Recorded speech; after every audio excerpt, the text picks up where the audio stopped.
feeding on my tension. My countrymen, they love their fiction. Words are now, it's made with good intentions. Welcome to 10200, the Independent Politics and Media podcast. I'm your host. I have a name, but that's fine. I'm joined by my co-host, Ginny. Welcome back, Ginny. It's been a little while. Yeah, thanks for having me on again to say things. I love it. Fantastic. We're off to a flying start. It's usually much better than this, Nicole. Thank you for joining us. No worries at all. Happy to be here. Do you want to give a quick intro as to, I guess, what you do, how you're positioned in New Zealand politics and civil society? I'm an activist and a campaigner and a public relations person. So at the moment, I'm the Director of Communications for the Disinformation Project, but I have other kind of projects that I do, and I kind of love crisis comms and political campaigning. That's probably my, slightly sick love. Look, we've all got one, and we need some people who love things like that, as long as they're not trying to create them to feed their passion. Thank you so much for joining us this evening, and I guess that's kind of intro to what we're going to be talking about as well, which is the increasing instances over the last few years in social media, in New Zealand in particular, where there seemed to be a little bit of a lag with some of the, I guess we'll say, far right or conspiratorial or reactionary right-wing social media botting and sock puppeting and coordinated campaigns. It's been happening everywhere for a long time, but we really only saw this ramp up to a large extent last year, as when I started to see some inflection points with a lot more accounts showing up in Twitter, Facebook, Instagram, not so much on Blue Sky yet. It's a little bit less rough over there. Where this kind of stuff has come from, what drives it, what they're trying to do, and what people in left-wing comms or, I guess, institutional roles can do about it. I have no answers, so I'm hoping the two of you do. I'm lying. I have lots of answers, but they're not very interesting, and you've heard them on Twitter. Nicole, you've been right alongside this, as an activist, as someone who has worked in institutions that are either encountering this directly because of their work or because of their research. Did you also see this as a shift in the last couple of years, or were you seeing enough of it already that it was more just that more people were paying attention to it? I think it has grown in terms of the public awareness of it in the last kind of year. As you say, it's become more kind of obvious and kind of everywhere, but it's been growing since COVID. And even before that, I think New Zealand definitely had some communities that were formed around disinformation, especially kind of health disinformation in that anti-vax, anti-measles, MMRI kind of space. But I think for various reasons, some of them are pretty well documented now, but others are still kind of emerging as reasons. The COVID pandemic just brought it to the fore for people. And then for me personally, I think when Elon bought Twitter and sort of rolled back a lot of the moderation tools and systems there that had kept that a relatively safe place, it became really evident what was behind that curtain for Joe Public, I think. Ginny, you've also experienced some of the ways in which this has been built up and I guess developed. I don't know, are these the right words to describe the way that this has ended up being coordinated? I would say developed, because I think a common misconception that I think people that are not exposed to this kind of stuff have is that they think it's just like a random collection of people just happen to share the same views and amplify it. But it's actually quite organized. Like, people genuinely get together and go, I'm going to spread some vile, hateful shit online and you should all help me do it. And then a bunch of people in like a dark room somewhere go, that's a great idea. We'll just all spread this shit together. Like, there's always been a concerted effort, I think, to spread hate. And I really feel like it's doing this sort of stuff a disservice when you go, oh, it's just people that have been disenfranchised or whatever, just people like alone in their rooms being mad at the world, when there are real organized efforts. And I don't want to draw like a direct line from this sort of stuff all the way through to harassment campaigns from like 4chan or Gamergate and stuff like that. But like those were always very targeted, very coordinated harassment campaigns. And that kind of strategy and tactic has carried on and has kind of, I think, kind of exploded over the rise, sorry, as Chloe said, during COVID. And one thing we've noticed, at least, I think from like a market research perspective, which I know sounds so wanky to say, but like there's been a definite rise in sort of people identifying really, really strongly with like sub-communities above all else. And I feel like as people became more physically isolated during COVID, they were like, who will I turn to? I can't touch any grass. What am I going to do all day? And you get this endless stream of people that reinforce shitty views with zero fact checking. And also the rise of like distrust in mainstream media. No one believes in like Wikipedia or like, oh, academic sources anymore. Everyone's like, everyone's lying to me. Wikipedia is fake, the news is terrible, like the border's making the frogs gay.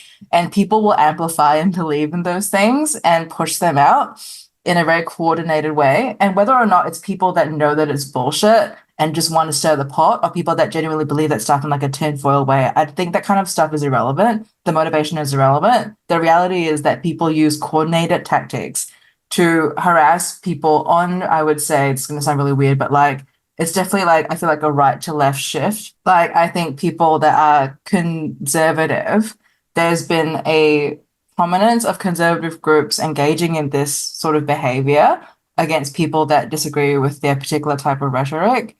I don't want to call it like a right left thing immediately, but I think we can notice that online, and we have seen that sort of during Elon's Twitter's renaissance that this is happening. So essentially, yeah, terrible. I see sort of like the same strategy that I used to encounter when I experienced and was sort of like coming up alongside Gamergate, not part of it, just to clarify. I'm not like Not one of those people in the dark not rooms. one of those people in the dark room harassing women online. But I think that the things that you saw there, people would, you know, we've moved on from like, oh, people on a forum going, oh, we should all group up and harass, example, at Coley on twitter.com. People are now organizing openly in Twitter replies. People are organizing in open spaces, in Facebook, online, in person, and they feel empowered to carry out these disinformation campaigns. And that I think is the most worrying part, is that before it was like, oh, people in a dark room doing neckbeard stuff. Not anymore. Like there's like a new face of disinformation, and it looks far more, I hate to say this word, but it looks far more stylish and far more like mainstream acceptable. And that's why I think it's sort of become to prominence recently, because it's now no longer uncool to be a dickhead. Like people think it's like cool and chill to be an asshole online and to harass people and to spread misinformation. These movements have a new face, and it's much more traditionally attractive than the old one. Yeah, I completely agree. I think you can draw a straight line between targeted harassment campaigns and overt organizing in order to pile on people.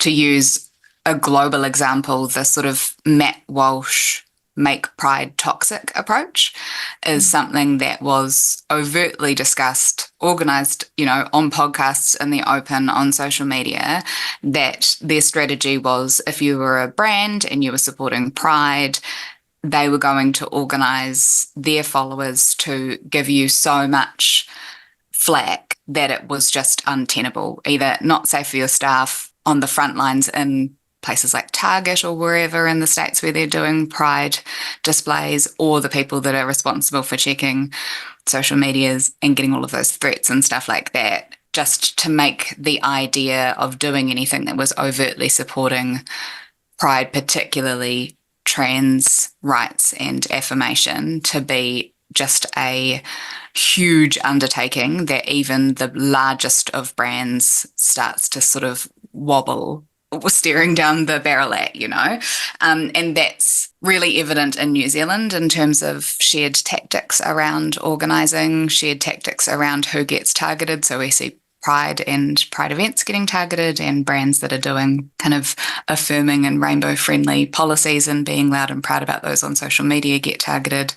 our biggest consumer telecommunications organization, Spark, was targeted, with the boycott campaign, which I always find really funny because I don't understand how you boycott one of two really meaningful sort of phone companies in New Zealand. It's not as if we have a huge amount of choice, but that was lifted straight out of that US conservative playbook around targeting. And you've seen similar actions being taken against places like libraries, right? And other civil institutions. And as you say, it's in the case of Spark, it might not be realistic in terms of the threat that they're making, like we're all going to leave, and being able to push them to take action based on that. But that's not the main issue. It's to create this idea that there is a boycott while ramping up commenting, ramping up emails to people within the company, and creating a perception that there's this really loud, angry. I think they aim to make it seem like they're a majority, and whether or not that's ever the case, and mostly it isn't, and put pressure on companies but particularly on leadership of those companies. The focus can become very narrow because you only need to flip really one or two people. Yeah, and I think the threat in the New Zealand landscape is interesting because with the Spark example, there were absolutely named staff members that were doxed and targeted, and their family members, their spouses and stuff like that had their personal information shared online. But I don't think that the goal is for Spark to suddenly be like, do you know what? We've decided that we don't support rainbow initiatives.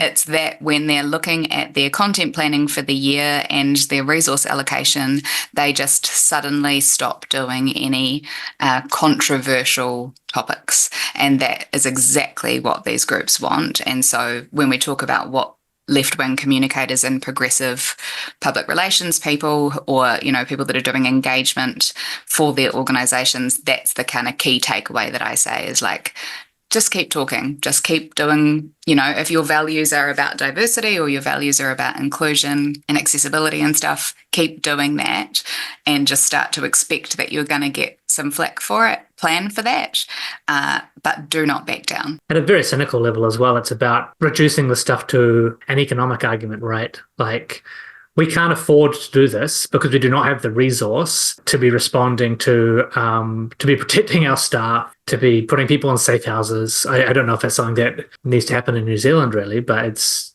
definitely something that's happened in the US, right? They've had to relocate people or send people to different hotels and the like. There is a financial cost to that as well. And that's all understood by the people who are undertaking these kind of campaigns.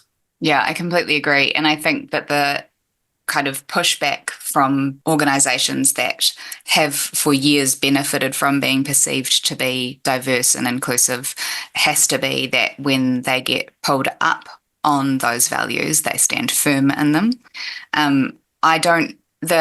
The one thing I would say is that the flavour of global disinformation and kind of Aotearoa New Zealand disinformation both lines up and doesn't.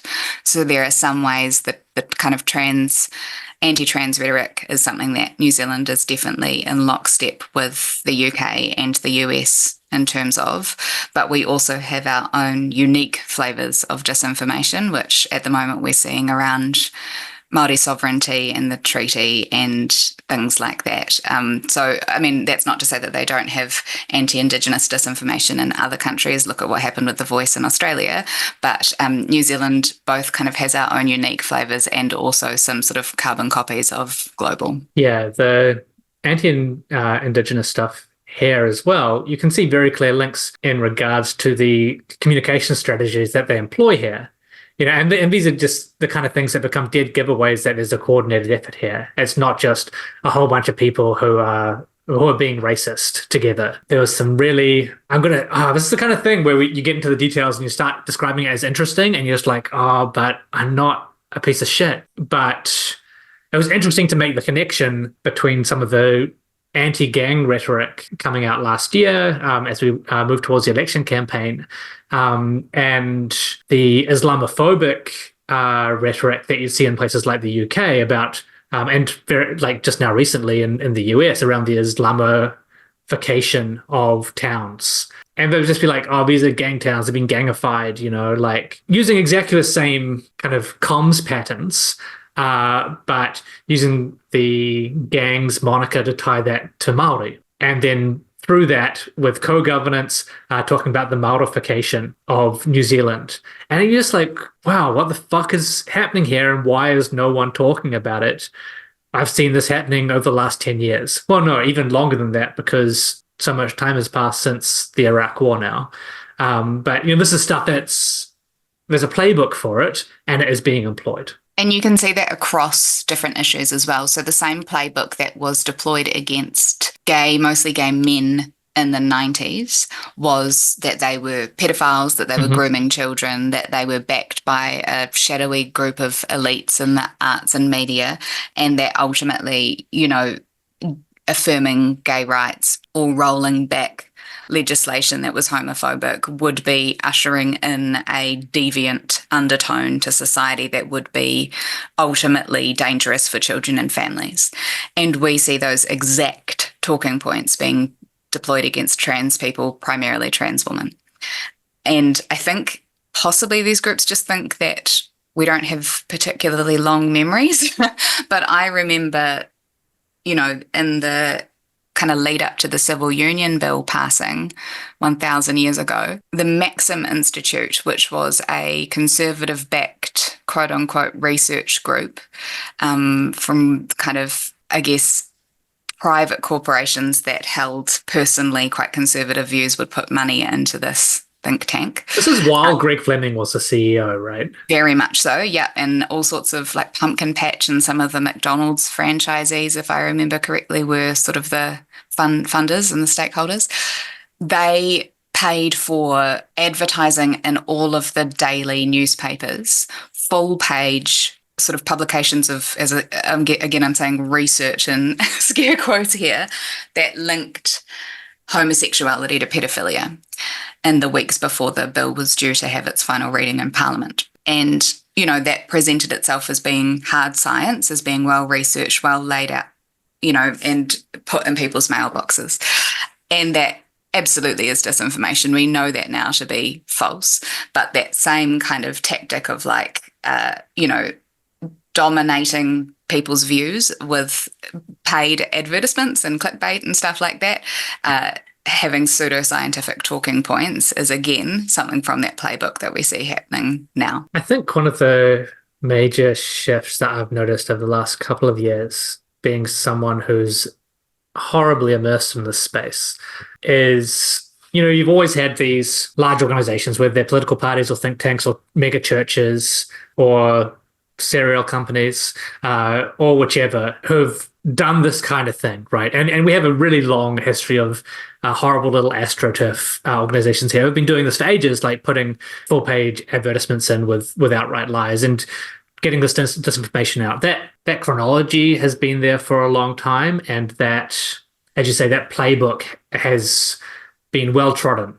And that pipeline from vested interests, often very well-funded ones, to the public has always existed as well, for 100 years. But where it's shifted is with the advent of social media and some of the opening up of that, and I guess the realization of those same interests that they can harness, I'm going to use scare quotes now to say normal people, to kind of act as their foot soldiers and be far more personalized in their approach around this stuff in a way that, seeing a full page advert in the New Zealand Herald, like, you just put that in the fireplace, right? Like, you can ignore that in a way that many people can't ignore someone popping onto their Facebook comment or into a Twitter thread that they've done, or, directly emailing them.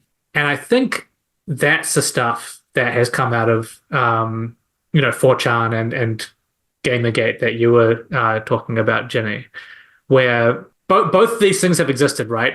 Horrible groups of people with horrible ideas who are very hateful, and the people who have a lot of money and want to make those horrible ideas and hateful things policy. How do you think that connection, and this view, Ginny, how do you think that connection was made between those two things, if it's possible to draw a thread?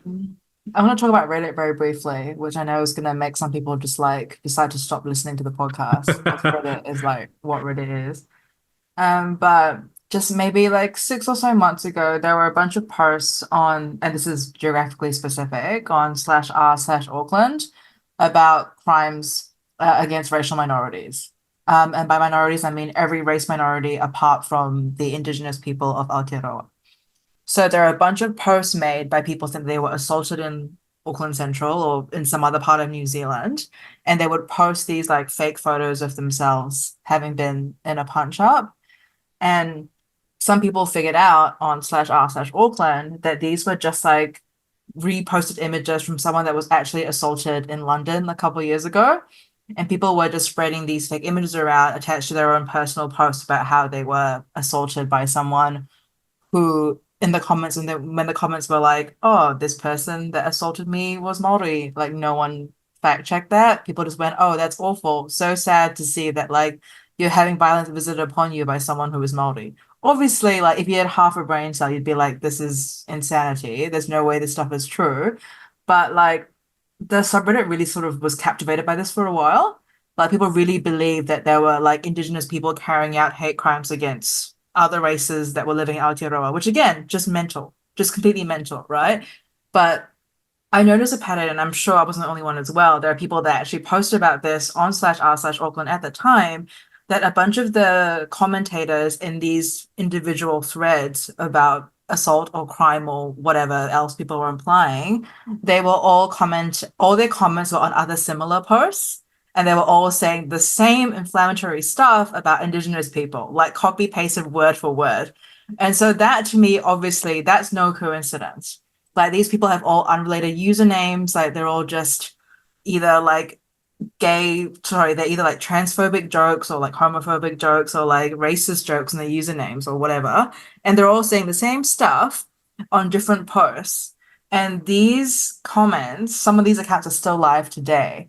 And obviously, in the comments, their discourse has now moved on. So they've moved on from saying, oh, we hate Māori people. And now they're like, oh, Palestine. They're like, oh, this awful thing happening in Palestine or happening in Israel.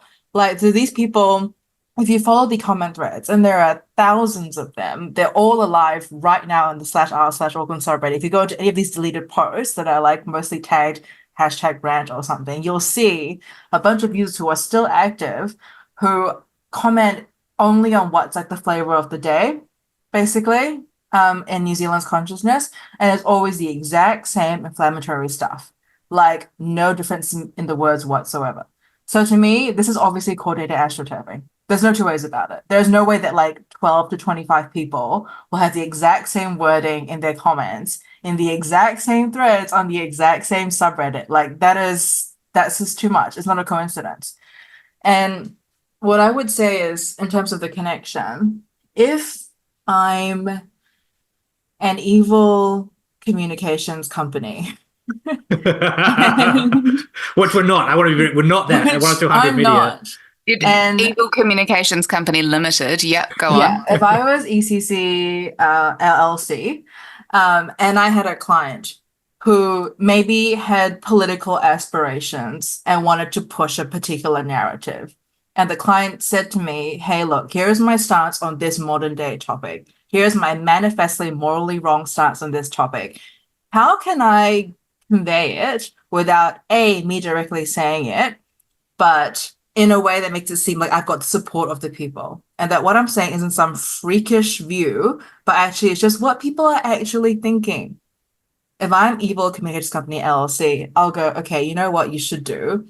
Get a bunch of regular Joes to post about it. Get a bunch of normal people to spread these opinions around in like non-confrontational spaces, like a neighborhood Facebook group, or like your aunt's comments, or the /r/Auckland subreddit, and just test the waters with that. And I would go, okay, you know what? Start slow. Just be like, hey, ever thought it's weird how insert crazy view here? Just start small. And then after a week or so, or 2 weeks of that, do some A/B testing, make your own post for a change. Be like, hey, I've noticed a trend of these types of comments. What do you wider New Zealanders think about this insert insane topic here? And then I would get a bunch of other people that I'd also put on my payroll to jump into that thread and comment, "You're so right, OP. That's awesome. I've noticed this too." It's that kind of thing. And I think it's really all about normalizing communicating about these ideas that are otherwise morally repugnant. And to normalize these ideas, you need a large group of people. They don't have to be like accepted, or even like, you don't have to put like a face to a name, because in an online world, that stuff becomes increasingly irrelevant. I feel like if you want to have an insane viewpoint and you want to feel like you want to appear like you're justified in having it, what you need is the public opinion to be on your side. And in this day and age, we know that people can manufacture that. So if I'm a comms company and my client is evil and they go, "How do I normalize my evil message?" That's what I would do. I would pay for a very effective social media-based astroturfing campaign, which definitely people have already done, I'm sure, in the US and the UK, and still do right now in Australia and New Zealand, because it's obvious. Even in Kyle's own replies, No, don't bring up my replies. we see bots say the exact same thing. It doesn't matter who you block or how often you block them. People will say the same stuff in the exact same phrasing and the same words to Kyle, to the main account, to people that have even commented on Kyle's thread or any other sort of left-wing thread. Like, these are not individual people plugged into one hive mind, having like coordinated thoughts and tweeting them independently. This is a coordinated astroturfing campaign organized by a company or a person. It's a concerted effort. So, sort of conspiracy. The term that I use for that is inauthentic behavior is, I think, a really important term for people to start using. And I think this also speaks to digital literacy and critical thinking, all of which are things that we have some pretty big gaps around. I possibly am being a little bit too naive or hopeful here, but I do wonder if the sheer unpleasantness of using the internet at the moment kind of helps, because, it is impossible to use Google nowadays. The first 5 or 6 search results that you get when you put something in are sponsored and usually only vaguely related to what your search term actually was. Mm-hmm. Most social media platforms are filled with spam and bots. You say something about a certain keyword that then triggers those bots, and you have, screeds and screeds and screeds of people saying vaguely racist, vaguely transphobic things, interspersed with people asking you to DM them foot photos or, like pussy in bio or whatever. I prefer those ones, honestly, because you're like, well, that's clearly like not real. You're clearly, but you've got to wonder, like, how many years of this does your average, middle-aged, middle-class, white, New Zealand internet user have to put up with before they're like, man, the internet just kind of sucks. And nowadays when I say something, it's going to have a whole bunch of replies, and some of them are going to be really unhinged, and start to see that white noise as exactly that spam as exactly that. And, in the same way that we would go, well, that's not real to someone saying pussy in bio, we would go, oh, well, that's not real to the 4 people who have used the exact same hateful talking points, right? I don't think we're quite there yet. I think if you are a non-evil social media or communications company, or even just the marketing team for a brand or a government agency or whatever, and you get 60 responses and, 45 to 50 of them are insane, then that makes you question whether you've said the wrong thing. And at its worst, whether it was even worth saying full stop, or having a social media presence is even worth it full stop, which obviously is really dangerous, because then we start to stop communicating, and that chilling effect, that silencing effect really takes hold. So I guess my hope is that as the internet becomes grosser, we also understand what comes with it, Yeah. Yeah, that's a horrible thought, man. I'm seeing, and I'm sure both of you are as well, seeing it happen in real time. There was this reasonably large exodus within the New Zealand poll space to Blue Sky, and it's like, and New Zealand poll is quite on the progressive side, and even like moving into like some of the, someone's gonna get me for this, but even for the more like compassionate conservative folks, such as they are, they didn't want to deal with what was happening among like people in that space, and they just left. So many people shut their accounts down, and NZPol is just like, it's a really interesting test case for this kind of stuff because it is quite tight knit as far as such things go, as far as online kind of communities go. And everyone was like sharing invite codes. They had like invite code centralization people who would like gather people's codes and give them out to people because everyone just wanted it off so bad. Some of us have stayed around on Twitter and it's fine. Some of us just pop in every 2 or 3 days and post photos of cooking and then leave. But this is the thing, right? I think you're right. Like it has become so gross. And alongside that, I think you're absolutely correct to say, you know, the other side of that, even if you're not, oh, well, I'm convinced by all these clearly real people, is to just shut down, is to stop communicating. And this brings me to like, I guess a key point that I think needs to be made around the way that social media exists and interacts and how we interact with it. And it's this idea that it has become the public square in a lot of ways. And, you know, people say that in more convincing ways or not. You know, some people make a lot more of it than I think it is the case. You know, we actually do have public spaces to interact in as well. But a lot of like political discussion, especially, and I think particularly in New Zealand, among a particular subset of hyper-engaged human beings, does happen online. And a lot of it was happening on Twitter. Like a really significant amount, a frighteningly significant amount. And so it made it really primed it, this kind of evil communications company, LLC strategy, in a way that I don't think people expected it to eventuate. And without that digital literacy, as you were saying, Nicole, people were just like sideswiped by it. They didn't know what had happened. Suddenly, I think beginning of last year, I was getting maybe 100 people commenting on election posts. People is in the quotes. I was You just were getting getting hundreds of 14-year-old Russian. Yeah, absolutely. Yeah. no, like, you know, I don't think they're Russian necessarily. Whoever's charging the least amount of money, right? Yes. Yeah. But there's also a really coordinated group of people that are clearly within New Zealand. And because they just have the knowledge around those things and they're using particularly New Zealand phrasing. And so sometimes to the extent where you're like, this is the same person 100 times that I've blocked. But how do you know, we've gone through this and we've said, okay, this is how it is. This is why these things have happened. It is bad. I think a lot of people knew what was coming as well, if they were already in this space. I remember, how long have I known you, Ginny? Sorry, like 7 years. 7 years-ish. Yeah, 7 years.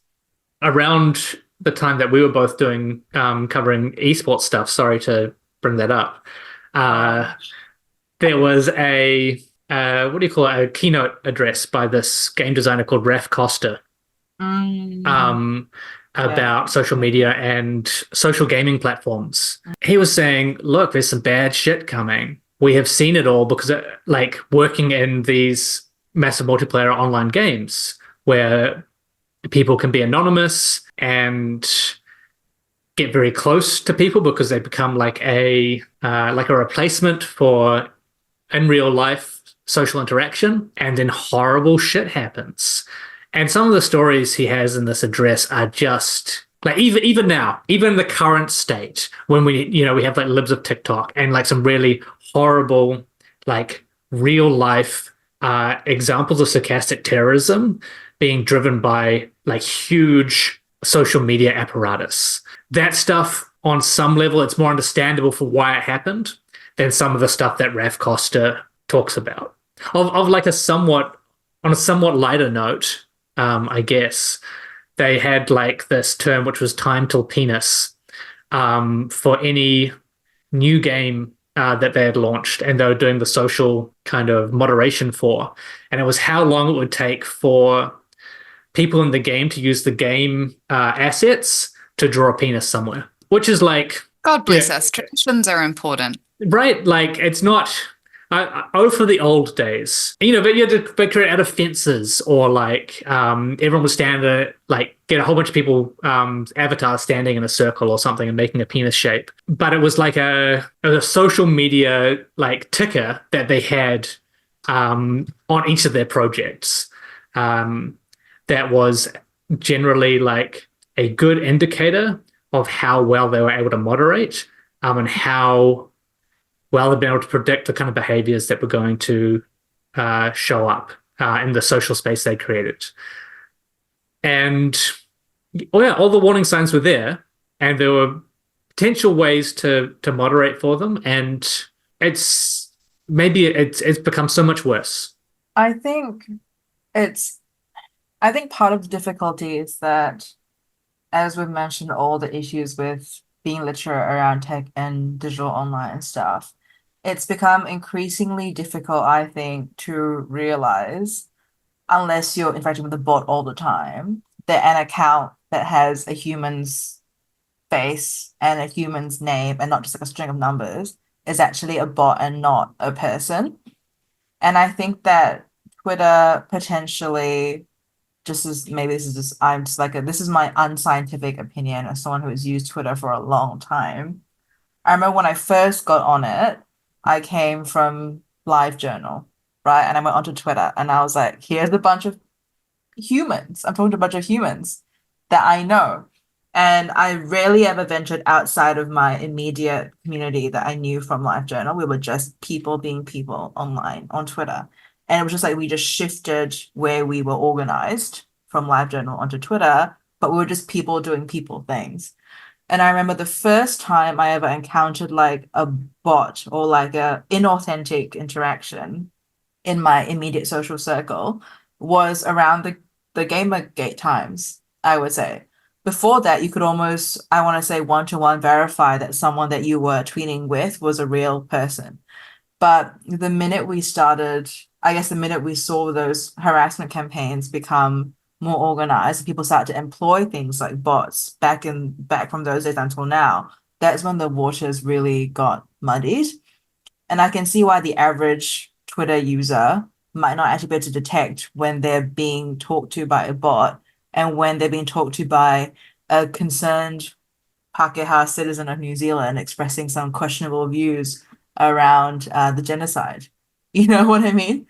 Like, I think that has been the most worrying thing to watch happen.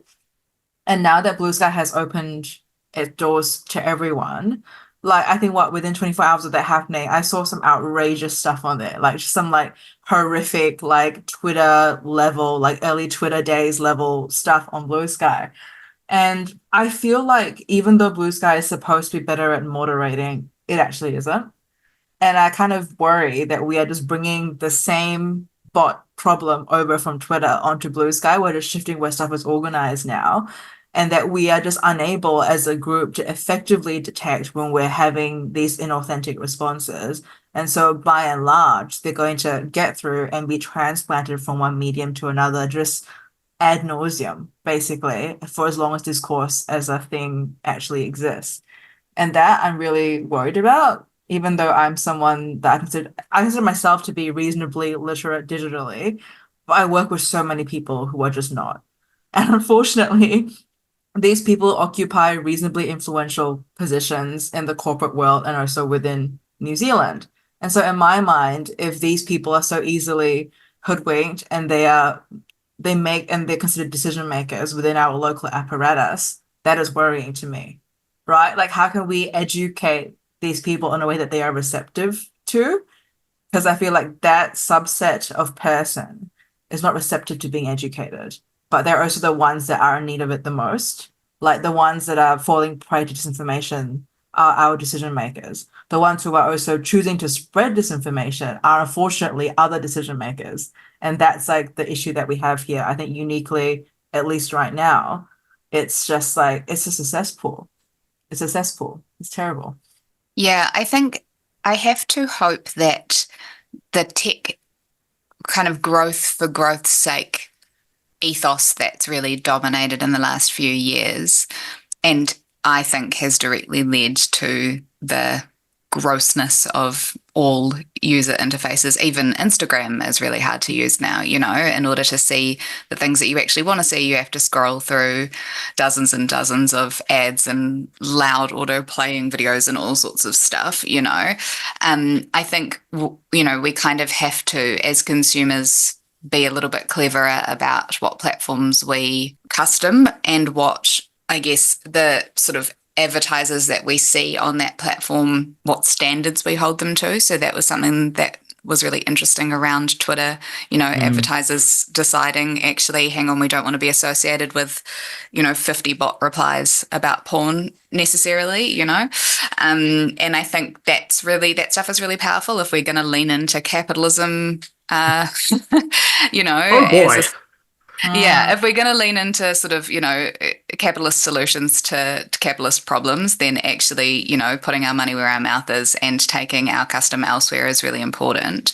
But I also think, partly it is, when we are talking about systems like capitalism and tech growth for growth's sake, it's kind of inevitable, actually, that if you do have platforms that only value advertising-driven revenue, you are going to start at some point valuing quality less and less, in preference for eyes on. And I think, if you were to ask Elon Musk how he was feeling about his Twitter numbers at the moment, because of that complete rollback of any of the very thin barriers to inauthentic behavior that's been happening, it now looks like he has made the place more popular than ever. And we know that's not true because we're real human beings who can see that there. But I think, we don't have that kind of third place in New Zealand politics anymore that we did have on Twitter with the NZPol, as you mentioned, Kyle.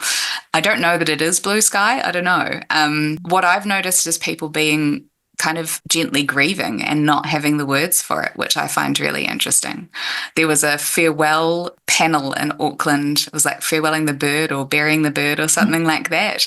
Late last year, that was basically a whole bunch of old Twitter weirdos from NZPol, and I include myself in that. I wasn't there for it, but these are my people, basically just getting together, being like, man, this place used to be really cool and now it's gone. And I guess I'd like to see us use that grief to make sure that whatever platforms we do custom have built in kind of, I guess, buttons that reflect that we know that this happens now, and that this happens particularly because of algorithms, particularly because of growth models. How do we make sure that that is something that we prioritize wherever we go? And the answer is usually that it's actually the tech companies that have those levers and those buttons, right? It's not us as consumers necessarily. But there's also a whole bunch of stuff around regulation and consequence. Every now and again, one of those big tech companies has to pay a fine to a government because they've done something very illegal, I don't think it really matters. It's just kind of the cost of doing business.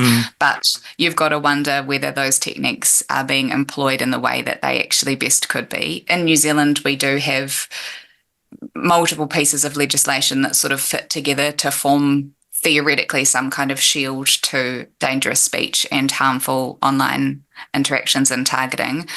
Every now and again, we talk about how we need to reinvent those. I would argue that we're not even using the ones that we have to hand appropriately, and it would be really great to just actually try and look at the efficacy of the legislation that we currently have if it was being operated properly, rather than let's rewrite some new laws every 5 years.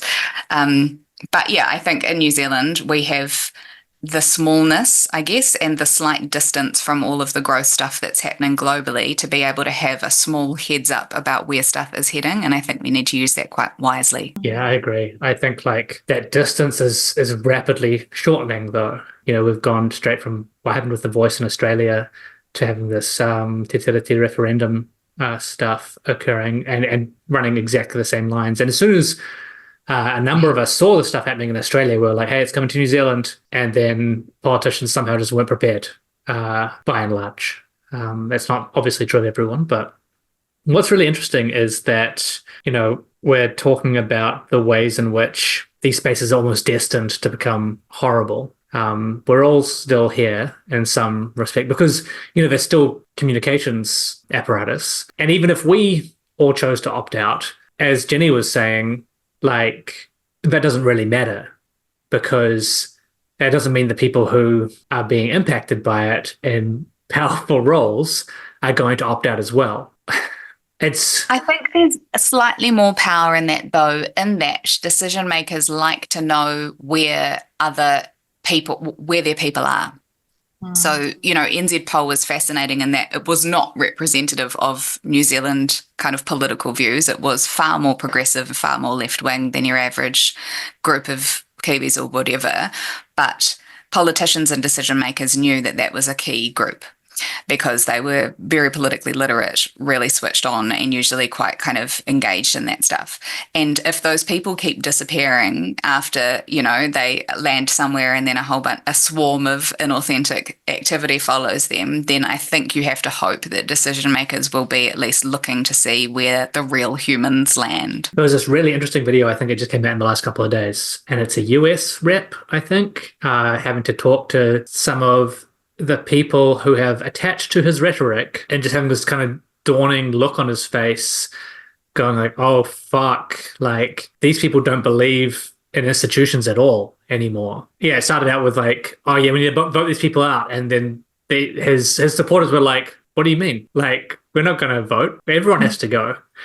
And the guy's like, oh no, but then what happens? You have a vote, right? And they're like, no, we just get people and put them in. And I think even for people like that US political rep, even for them, they might be starting to get a realization of what they've created. Some of them won't give a shit. I want to be clear about that. But some of them do have like friends and family and communities that are going to be directly impacted should everything just fall the fuck over. And so I'm hopeful that fear plays a part there. Yeah, I always find it interesting when you see politicians actively courting votes from people who don't believe in democracy.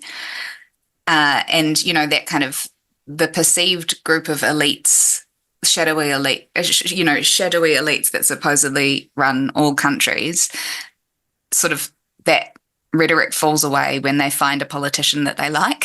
They're like, this is our guy on the inside. Yeah, this is our billionaire. Really. Yeah, and it's like this person has been a politician for, like decades and decades and decades. What do you think is going on here? And it's, again, that links back to that idea of like, I'm sure you've probably heard me talk or post about this ad nauseum, but most conspiracies have a seed of truth to them, right? So the idea that there are systems that benefit elites that don't benefit your average person, the seed of that, absolutely correct, right? It's more than a seed in that case. Yeah, oh, absolutely. Yeah, it's fascinating that they land on, and the answer to this is that we punch down on people who are even more marginalized than us, and that's a rhetoric that I think, when we talk about what the left and what progressive communicators, the tasks that we have ahead of us and the challenges that we have to overcome, I think being able to storytell about what progressive issues actually mean for your average everyday person is something that we don't have nailed. We really need to work on. And every single time we fail to kind of have a, we will fight for you if you will fight for us kind of solidarity rhetoric, we lose people who are looking for solidarity and looking for, critically, I think, a recognition of their struggle. So even if you are in the middle of the sandwich of capitalism or, colonialism at the moment, you are still struggling, you are still being squeezed and squeezed and squeezed. And we know that the cost of living crisis is impacting everyone. We know that people have lost a lot of their kind of community connections through not just COVID, through lots of things before that, I really don't like the term disenfranchised when it applies to groups of, mostly white angry men. But, when people are feeling isolated and feeling like things have not been going right for them and they can't put a finger on why, it often feels like the right has a really lovely black and white clean answer for that. And the left has it's complicated TM, and, if you're trying to pick between those two rhetorics, I can sometimes see why uninformed people would pick the former, right? So our challenge is how we appeal to whether it's on social media platforms or outside of them, how we appeal to people who are who are sitting on that fence. Yeah, I think it's really difficult for the left as well. And again, these are known problems, right?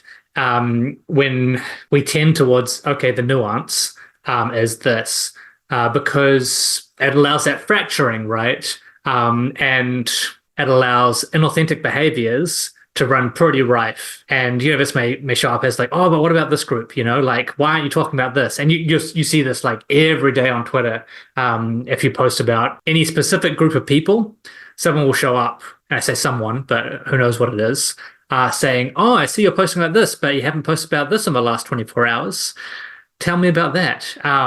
Like actively trying to create these fracture lines, because the progressive message or the left-wing strategy around solidarity hasn't been bedded in since maybe 100 years ago.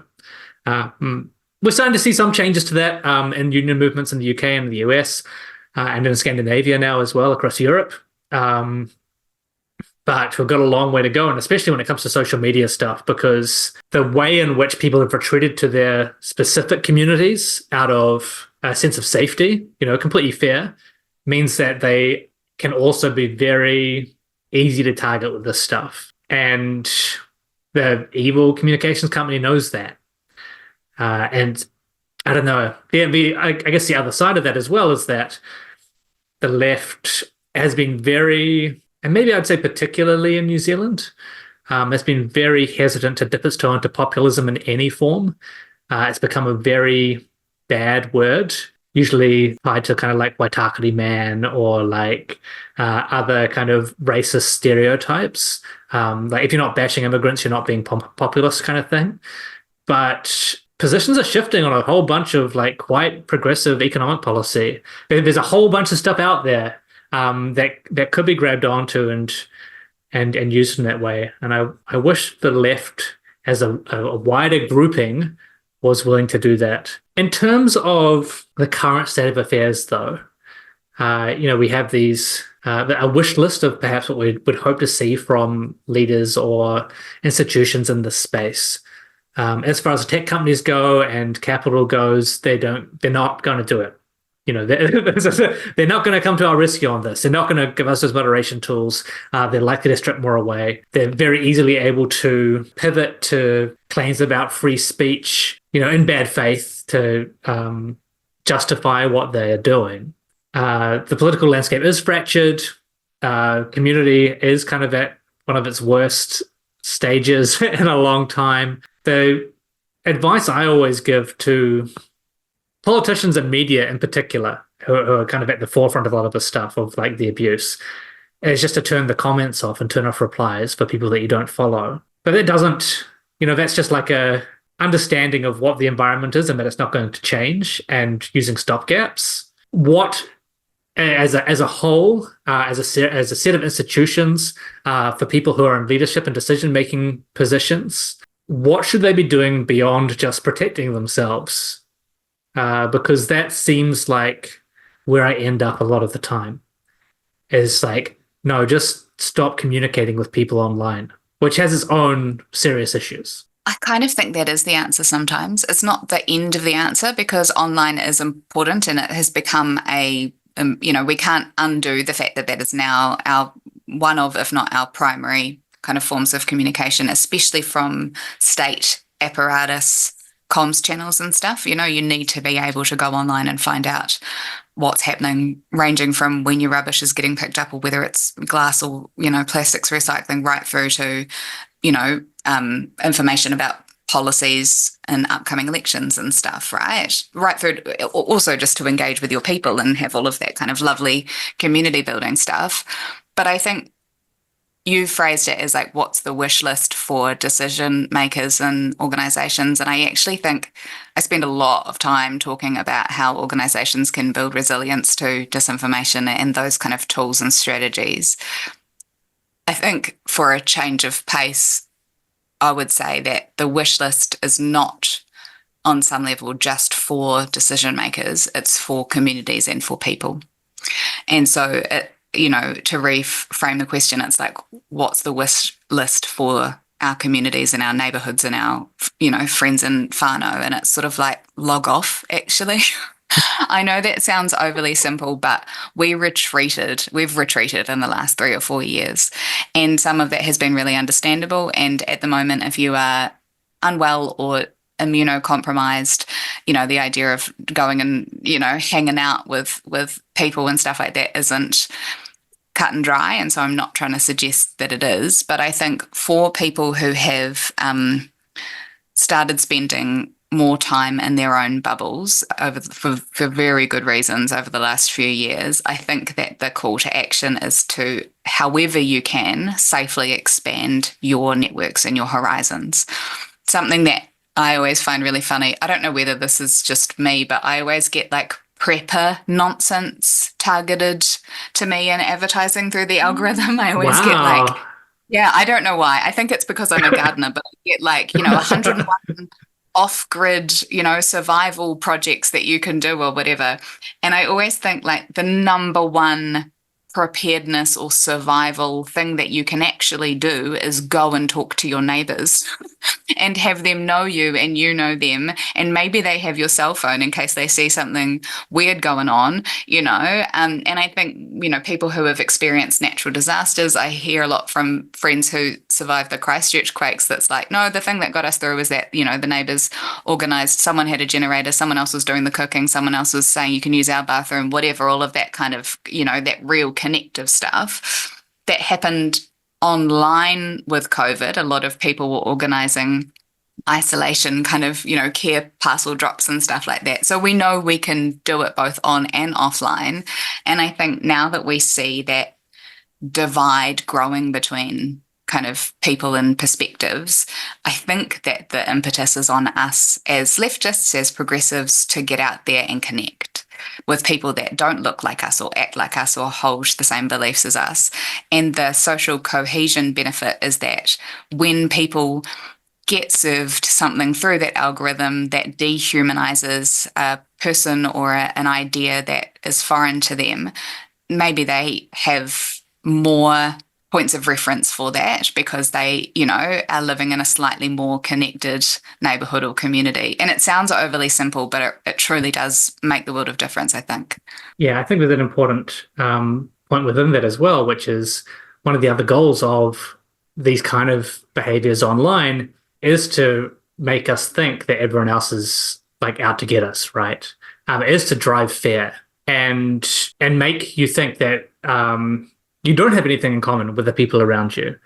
But by and large, you see this in polling all the time, people are shifting progressive, like regardless of what we're seeing in the media and in politics. People want to tax the wealthy. They don't want inequality. They want more funding for schools and for healthcare.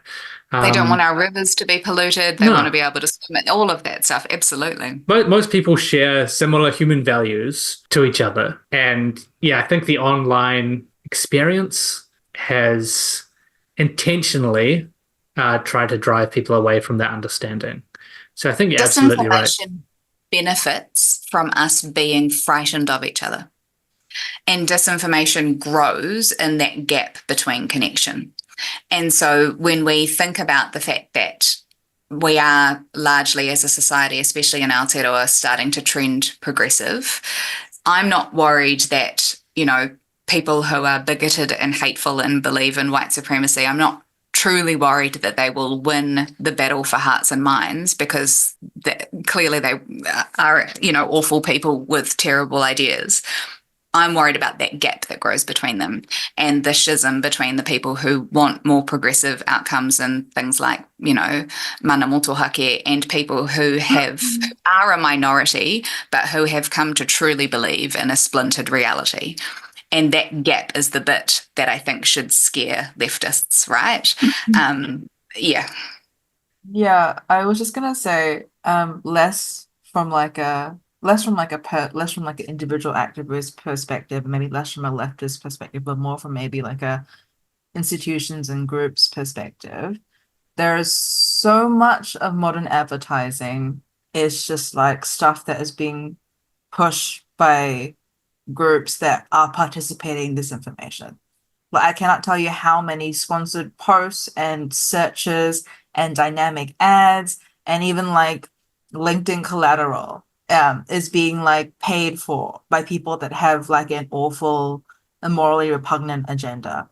And maybe this is just because I work in advertising, but I do genuinely think that if you are an institution and you are a community group, I think that you need to be putting something out there in that stream to combat the awful shit that is online. Like, I can't name organizations because NDA stuff, but we worked with some groups recently where we were trying to reach, I would say, underprivileged groups in South Auckland, for example, like specifically. And what you can do with advertising and targeting is incredibly like brave new world, but also incredibly useful. And we were able to successfully get a bunch of informational resources about medical health and healthcare out to very specific groups of people that were actually avoiding mainstream online spaces. Like, these people didn't want to participate in Reddit or really in Instagram, but they were older people who might have been on Facebook. And we were like, well, if we target these people by age, we're going to get a bunch of racist white men in the pool as well that don't care about what we have to say about healthcare. But if we want to reach certain groups specifically, we can target groups and interests on Meta or Facebook, like people that might go to this particular church or people that might participate in this particular social activity. So like, you can reach groups that need your messaging and need that messaging urgently. And I can't stress enough how when we talk to these participants in the survey that we did for this advertising drive, these people were so grateful that they received this information, because they had said around them, they had people dropping flies into their mailboxes being like, oh, like this Three River stuff is bullshit, blah, blah, blah. Or like, Māori healthcare, that's terrible. Like, just like rampant, awful stuff that is happening in the world around you. And I feel if you are an organization that has a digital space and has a digital presence, I think you have almost, if you're even like a public facing company of any sort of kind, I think you actually have a duty to combat this stuff because you have the funds and resources to do so. And you should be targeting people that need your services urgently, and you should be targeting them with information. Like, I'm not saying push your products or push your brand messaging out to these people, but a lot of public service orgs just, I think, don't do enough in the digital online space to actually just have information out there for the average New Zealander. And that, I think, is what creates that gap that Nicole is talking about. It's just people that are not easily reached by mainstream media at all just can't live in online darkness, because they will still be online in some dark space somewhere. It can't just be a media blackout for them. If they're not being reached or they distrust MSM, that's completely fine. But I think we as the left have a duty to reach them, and left institutions and orgs and companies should be carrying out that duty actively. Well, we know that the opposing side is also using pixel tracking and targeted advertising and micro audiences, right? So they are, you are able to control kind of to some degree the news feed of people through, if you're clever enough in using pixels and stuff. And I think, for leftist organizations, I don't know, what the answer is in regards to sort of targeting and using the algorithm to our advantage. I think that there's probably some incredible tech nerds that would have lots and lots of takes on that. And I really like your point of view of like, actually, we've got the responsibility to put good information out there. I guess I would say that one of the key tactics of disinformation is to just pollute the whole info kind of ecosystem. Yeah. And so then it becomes really hard for your average person to tell the difference between, good sources of information and bad. And that's something that we really need to look into, I think. Yeah, I think it's a really key point here. And yeah, absolutely agree with what you were saying, Ginny, around the responsibility of institutions. And just speaking to what you said, Nicole, around what people can trust, one of the few currencies that some of the big public institutions have left is the trust, like generational trust among their constituents. Just please use it. Like, there's this, I don't think it's New Zealand Labour Party in particular, it's like the left of centre Western democracy condition, right? Which is, we'll just open our arms and they'll come to us. Who else are they going to vote for is like one way that it is sometimes expressed. And you see it with the Democratic Party very, very starkly right now around Gaza. You see it in the UK because the Tories are just that bad that Labour has maybe moved further right than the Conservative Party on several key policy issues because they just must come and vote for us. And the Labour Party here as well is somewhat kind of not averse to that approach, but we're not in that age anymore. You know, we're not in a position where you can just put stuff online and it can be the truth, and people are going to come and find it and say, "Oh yes, of course, I'm voting for you," or "I'm going to go and do that thing now." We're so far past that, and that's why astroturfing works. It's why right-wing parties can just lie and lie and lie, and the media just picks it up and prints it, because there is a set of responsibilities and tasks that progressive haven't effectively picked up yet.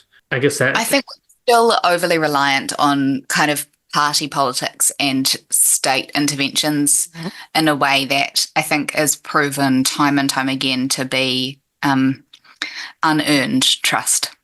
And I think, you know, an organisation that I've worked with a little bit through the Disinformation Project, I spoke at their last couple of conferences, is Citizens Advice Bureau, who are truly on the front line of that disconnect and that kind of splintered reality that I was talking about.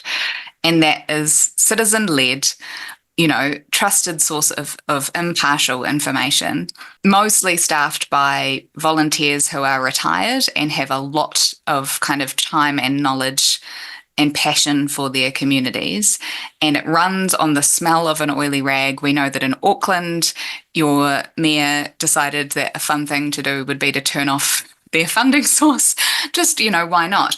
And so, you know, when we're kind of staring down the barrel of all of these challenges, I often think about the fact that we're always looking for new solutions when often there are existing resources there.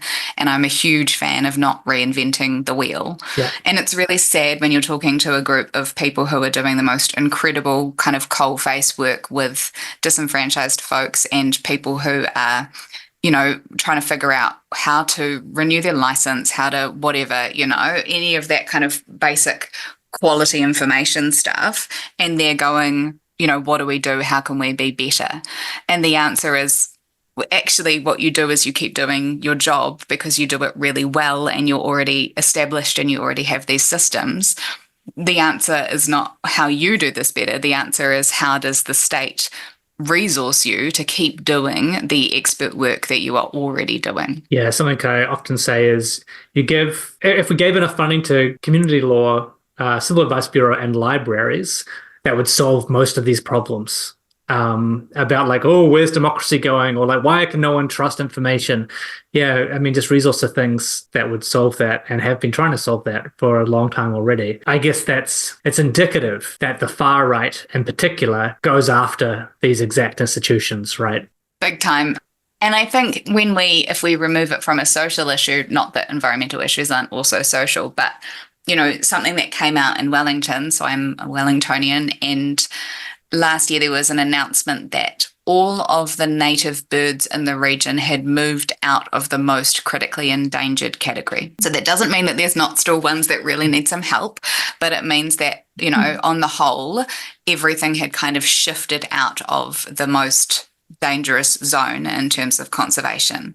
And if you zoom out, you can see that that is truly kind of community-led work and action in that diverse way, where it has input from kind of state and government around funding for reforestation and riparian planting and cleaning up waterways.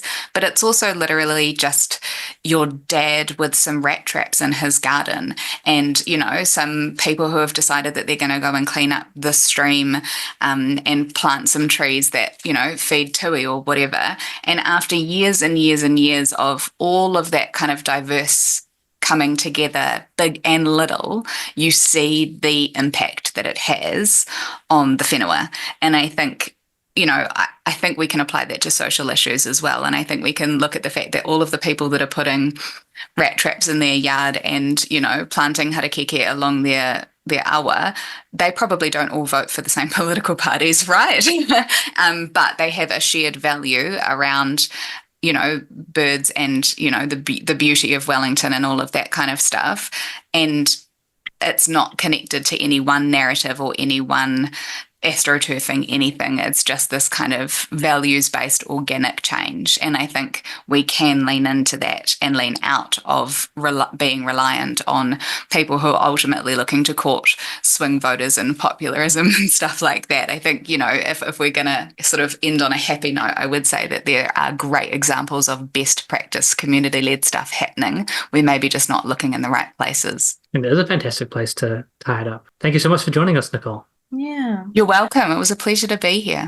And thank you to my co-host, Ginny. Thanks for coming along. No problem. That's been another episode of 1 of 200. Share it around. I think we had some really good conversations there. Maybe you know people who aren't aware of some of the stuff, or you feel like it should be articulated to them. Maybe there's some good ideas here that you feel you should put in front of your political representatives. Feel free to send them a link.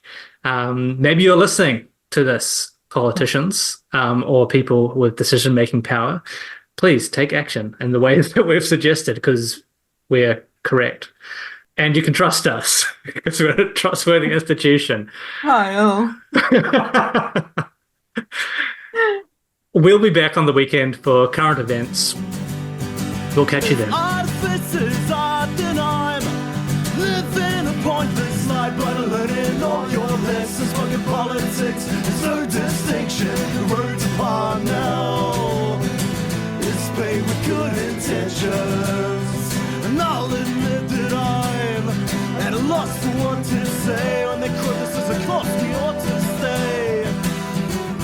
'Cause I live amongst the people every day.